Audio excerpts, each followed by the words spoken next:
So I wanted to talk to you about a study. Like a couple of years ago, a colleague of mine and I won a grant from the Institute for the Future to have a look into positive platforms and see what that is, what could it be, what are positive platforms and how can we foster them. And we took an approach from the governance. I come from WeShare, by the way, and this was also done by a colleague of mine from WeShare, a decentralized network. So what we had a look at is our starting point was the futures of work. Like there's this divide between work and employment, so we're losing rights quickly, I would say, and to have a look, okay, what are the rights of the independent workers and how can we foster them? Because yes, platforms create a lot of opportunities for a lot of us, but actually what they do is they replicate the system they are built in. So the only people that are winning with the platforms are the people that are already well off in the current society, in most of the cases. This comes from a research from Juliet Shore, which is very interesting if you want to have a look at. And then we had a look at 17 different organizations that had decentralized governance and tried to figure out, okay, what principles do they have within their governance? So we had a look into power, value, and ownership, and then we saw that the principles, which were very, very broad, but in a nutshell, they were inclusion, participation, autonomy, value recognition, and welfare. So we think definitely platforms, if they want to become positive platforms in a context of the future's work, what they have to do is include the welfare within, like really be in the structure and not be something additional to it. What examples did we find out? So there is, for example, the example of the livelihood pots from Spiral, which requires a lot of trust. So it's people mutualizing their income or part of their income. So for that, what happens is that you cannot do it in a large scale because you need a lot of trust. So there is always this tension between trust and scale, as you know very well, in this community, and this is a huge issue because if we want solutions to scale up, we need other solutions, other things. And on the other side, what other platforms were doing were discounts and collective representation. You have a large scale, but very little trust, but you're covering people very, very little.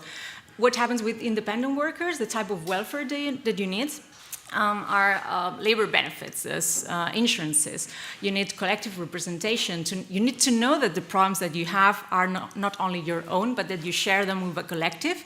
And that's something that most people do not have. They think that they are alone and that's their only problem. So this creates a lot of social problems. So yeah. How do we figure out this tension between trust and scale? This is an open question for us. And how can we build in welfare solutions in there? So this was one of the questions that we had. And I wanted to say that yesterday we were talking about the future, but this is not a question of the future, it's a question of the present, as Tim was also pointing out at the beginning. Because as I was saying also before, all the groups that are not socially privileged are having more and more problems. And for example, I have some numbers here that come from Spain, that's where I'm based, that's where I come from, and they have to do with women, which is 50% of the population. And we have a 20% pay gap. We have only 30% of management positions that are occupied by women, and 75% of the part-time jobs are occupied by women. So we have a huge problem for 50% of the population, which could be your mothers, your sisters, anyone relative to you. It's a huge problem, and these people need solutions, because what happens with these numbers is that they are thrown out of the job market. Why would you have a shitty job if you have to take care of your child? Because these numbers are because women are still caring for their families. That's why they cannot have access to good jobs, apart from other systemic things, patriarchy, blah, blah, blah, etc. But we need these solutions for these collectives that currently are having these challenges. And how do we do that if these people have never heard of a cooperative, and it's something like very far away, they have never ever heard about blockchain? How are we going to find solutions for them? And this is something I'm seeing every time more and more, and I'm starting to build up a prototype with a community of women in Barcelona. And I've been talking to a lot of people lately trying to figure out, okay, what are the solutions, what are we going to do?